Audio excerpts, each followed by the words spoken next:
नमस्कार दोस्तों, स्वागत है आप सभी का सिविल एकेडमी के इस YouTube चैनल पर। आज है दिनांक 10 जून 2022। देखेंगे आज के मुख्य समाचार। प्रेसिडेंशियल पॉल शेड्यूल्ड फॉर जुलाई 18। ये आपका जीएस पेपर 2 से रिलेटेड है।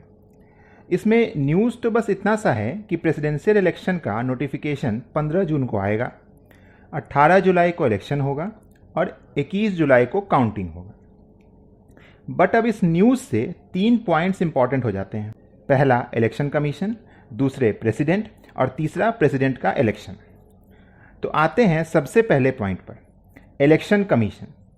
कोशिश करेंगे ब्रीफली सारे पॉइंट्स को कवर करने का। Ministry of law and justice के ओनरशिप के अंडर में ये बॉडी आती है। संविधान के अनुच्छेद 324 से लेके 329 में इलेक्शन कमीशन का जिक्र है। ये एक मल्टी मेंबर बॉडी है। प्रेसिडेंट ही चीफ इलेक्शन कमिश्नर और बाकी इलेक्शन कमिश्नर की नियुक्ति करते हैं। अब इलेक्शन कमीशन ऑफ इंडिया का मुख्य उद्देश्य यही है कि free and fair election process हो, दोनों state as well as centre के।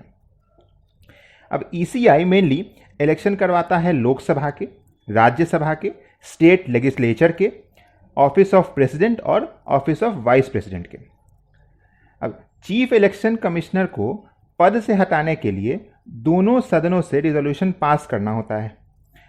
ये किस ग्राउंड पर होगा? तो या तो मिसबिहेवियर या इनकैपेसिटी के ग्राउंड पर इनको इम्पीच किया जा सकता है। इन्हीं को प्रेसिडेंट अपॉइंट करते हैं, बट प्रेसिडेंट डायरेक्टली हटा नहीं सकते हैं। इनको हटाने के लिए रिजोल्यूशन के थ्रू ही जाना पड़ेगा। अभी तत्कालीन chief election commissioner Rajiv Kumar हैं, और अगर हम देखें तो देश के पहले इलेक्शन कमिश्नर सुकुमार सेन थे। भारत में पहला जनरल इलेक्शन 25 अक्टूबर 1951 में स्टार्ट हुआ था और 21 फरवरी 1952 तक चला था। अब आते हैं महामहिम राष्ट्रपति पर। राष्ट्रपति देश के संवैधानिक प्रमुख होते हैं। जैसे कई देशों में अभी भी राजा के नाम से शासन होता है, तो वैसे ही राष्ट्रपति का पद देश का सर्वोच्च पद होता है। भारत में इस पद पर कोई भी आम नागरिक पहुंच सकता है। राष्ट्रपति को भारत की जनता डायरेक्टली नहीं चुनती है, लोगों के द्वारा चुने गए उम्मीदवार उनका चयन करते हैं। राष्ट्रपति देश के पहले नागरिक होते हैं तथा देश के एकता व अखंडता के प्रतीक होते हैं। संविधान में अनुच्छेद 52 से लेकर 62 तक राष्ट्रपति का उल्लेख है। राष्ट्रपति आर्म्ड फोर्सेस के सुप्रीम कमांडर होते हैं, साथ ही साथ एग्जीक्यूटिव हेड भी होते हैं। मतलब देश के एडमिनिस्ट्रेशन के सभी काम प्रेसिडेंट के नाम पर ही होते हैं। राष्ट्रपति जिस दिन ऑफिस संभालते हैं उस दिन के 5 सालों तक उनका टेन्योर एज अ प्रेसिडेंट रहता है। तत्कालीन राष्ट्रपति ने 25 जुलाई 2017 को पदभार संभाला था, तो इसी हेतु 25 जुलाई 2022 से पहले ईसीआई ने प्रेसिडेंशियल इलेक्शन की काउंटिंग की डेट रख दी है, क्योंकि 25 जुलाई को इनका कार्यकाल खत्म हो रहा है। तो राष्ट्रपति का पद कभी भी खाली नहीं रह सकता है। अगर किसी अकारणवश किसी का डेथ भी हो जाता है तो उपराष्ट्रपति को राष्ट्रपति का पद संभालना पड़ता है कुछ दिनों तक, जब तक इलेक्शन हो ना जाए। अब थोड़ी सी चर्चा प्रेसिडेंशियल इलेक्शन पर कर लेते हैं।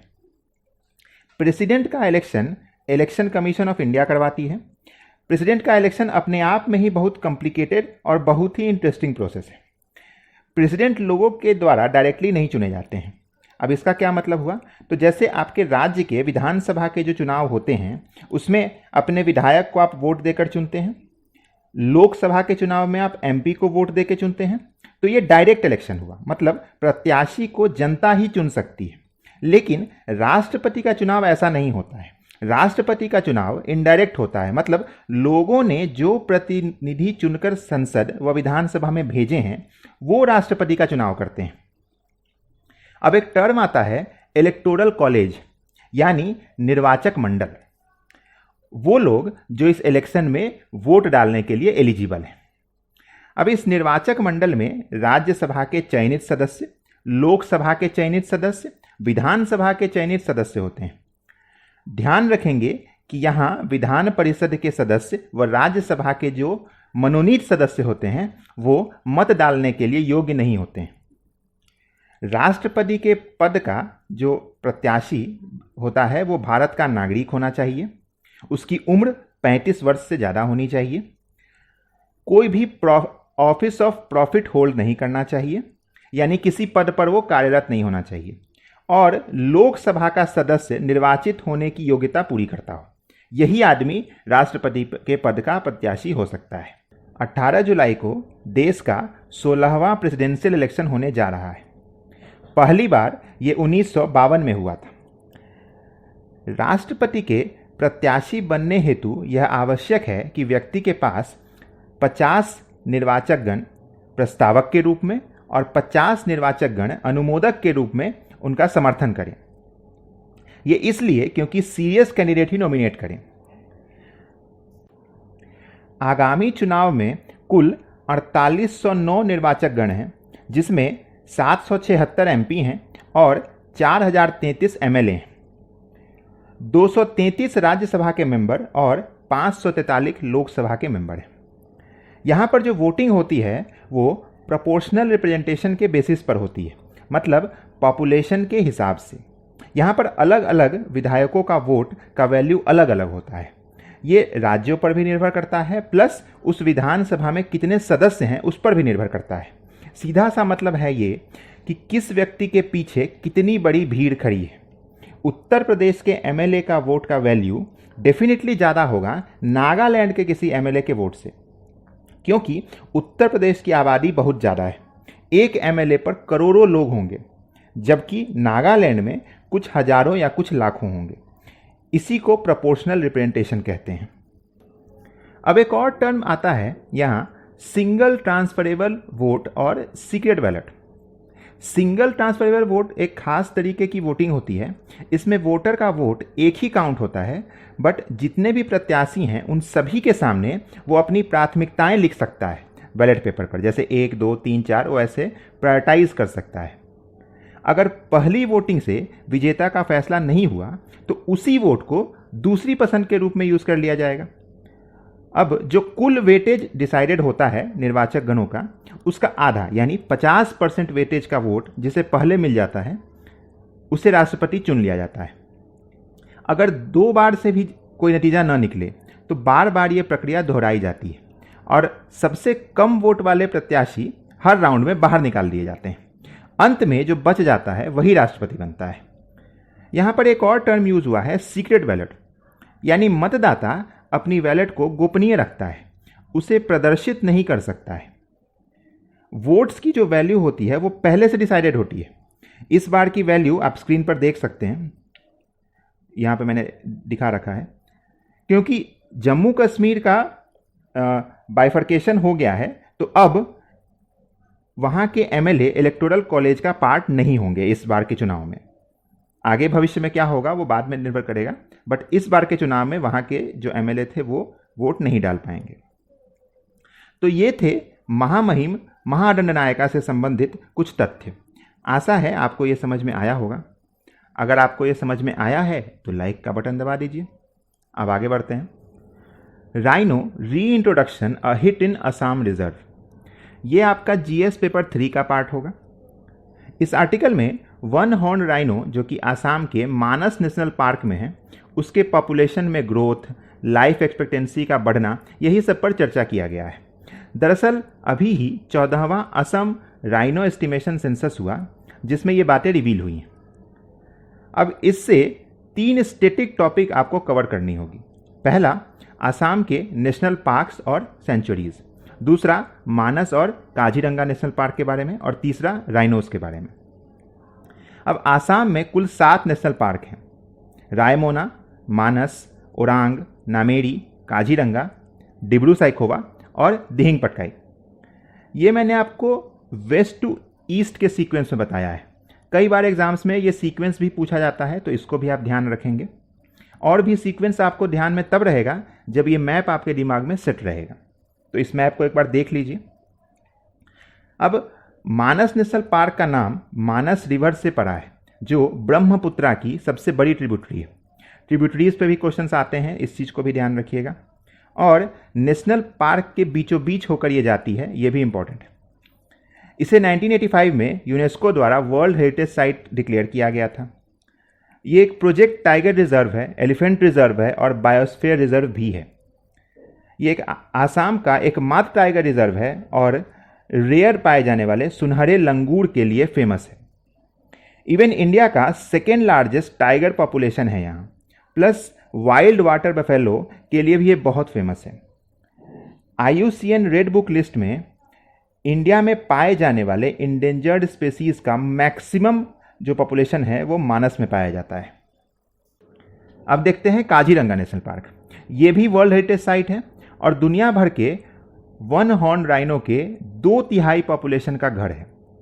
काजीरंगा में कुल राइनो की पॉपुलेशन 2413 है। 2006 में इसे टाइगर रिजर्व घोषित किया गया था और यहाँ पर royal Bengal tiger, water buffalo और काफ़ी एलिफेंट्स भी पाए जाते हैं। कुल 1100 के आसपास हाथियों का अनुमान है यहाँ। 2014 में जो टाइगर सेंसस हुआ था उसके हिसाब से काजीरंगा में 103 टाइगर थे। अब हम लास्ट पॉइंट राइनो पर आते हैं। दुनिया में कुल 5 प्रकार के राइनो पाए जाते हैं। White and black rhino of Africa, great one horn rhino, Java और सुमत्रन राइनो। IUCN स्टेटस की बात करें तो वाइट राइनो को थ्रेटन्ड में डाला गया है, ब्लैक राइनो को क्रिटिकली इंडेंजर्ड में, जावन को क्रिटिकली इंडेंजर्ड और सुमात्रन को भी क्रिटिकली इंडेंजर्ड में डाला गया है। वन हॉर्न राइनो को वल्नरेबल के कैटेगरी में डाला गया है। ब्लैक राइनो साइज में वाइट राइनो से छोटे होते हैं और ये दोनों अफ्रीका में पाए जाते हैं। राइनो की देख रेख और कंजर्वेशन इसलिए भी ज़रूरी है क्योंकि मलेशिया में जो जावन राइनो थे अब वो एक्सटिंक्ट हो चुके हैं, तो इनकी संख्या को बचाने के लिए हमें इनका कंजर्वेशन करना बहुत ज़रूरी है। वन हॉर्न राइनो जो होते हैं वो इंडिया में आसाम, वेस्ट बंगाल और उत्तर प्रदेश में पाए जाते हैं। आसाम के 4 protected areas Pobitora wildlife reserve, Orang national park, Kaziranga और मानस नेशनल पार्क में कुल 2650 राइनो है, जिसमें से 1413 तो काजीरंगा में ही। तो ये बातें आप ध्यान रखेंगे। अब आते हैं नेक्स्ट न्यूज़ पर। IISc Bengaluru top Indian university, गुरुवार को 2023 की QS world university ranking release की गई। भारत की इंडियन इंस्टीट्यूट ऑफ साइंस जो कि नम्मा बेंगलुरु में स्थित है उसे 155th रैंक मिली। भारत से कुल 41 यूनिवर्सिटीज़ हैं, जिसमें से 12 ने अपनी पोजीशंस इंप्रूव की है। QS एक लंदन बेस्ड बॉडी है जो यूनिवर्सिटीज़ को 4 मुख्य मापदंड पर नापती है। पहला रिसर्च, दूसरा टीचिंग, तीसरा एम्प्लॉयबिलिटी और चौथा इंटरनेशनल आउटलुक। 2023 की जो रैंकिंग है वो 19th एडिशन थी। इसमें टोटल 1418 इंस्टीट्यूट्स थे, जिसमें से IISc को 155th रैंक मिला है। IIT बॉम्बे का 172nd रैंक था।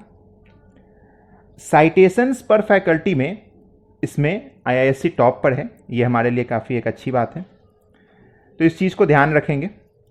ये तो थी आज की खबरें। अब टाइम है क्वेश्चन आंसर का। आज आपके लिए 3 सवाल हैं। पहला कि वर्ल्ड राइनो डे कब मनाया जाता है, दूसरा उत्तर प्रदेश में राइनो किस नेशनल पार्क में पाया जाता है, और तीसरा कि मॉनेटरी पॉलिसी कमेटी का चेयरमैन कौन होता है। इस पर मैंने कल डिस्कशन किया था, इसलिए पूछ रहा हूं।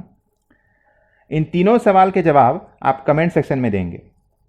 अब कल के सवालों का जवाब देता हूं। पहला सवाल था आपका स्वराज पार्टी के बारे में, तो इसका आंसर होगा ए, क्योंकि मोतीलाल नेहरू इसके पहले प्रेसिडेंट नहीं थे। इसके पहले प्रेसिडेंट चित्तरंजन दास थे, यानी CR दास थे। तो ऑप्शन 2 गलत हो गया। ऑप्शन 2 गलत होते ही बाकी 3 ऑप्शन रिडंडेंट हो जाते हैं। अब आते हैं दूसरे सवाल पर। National tribal research institute was inaugurated इन, तो ये आपका न्यू दिल्ली में इनॉग्रेट हुआ था। अब तीसरा सवाल था डॉर्नियर एयरक्राफ्ट और सुखोई एरो इंजन्स के बारे में। तो DAC ने हिंदुस्तान एरोनॉटिकल लिमिटेड यानी HAL को ये अप्रूव किया है डॉर्नियर एयरक्राफ्ट और सुखोई एरो इंजन्स के मैन्युफैक्चरिंग का। मिलेंगे कल फिर कुछ नए खबरों के साथ। वीडियो अच्छा लगा हो तो लाइक कर दीजिए, दोस्तों के साथ शेयर कीजिए, चैनल पर नए हों तो चैनल को सब्सक्राइब कर लीजिए ताकि हमारी कोई भी वीडियोज़ आपसे मिस ना हो। चलिए, जय हिंद, वंदे मातरम।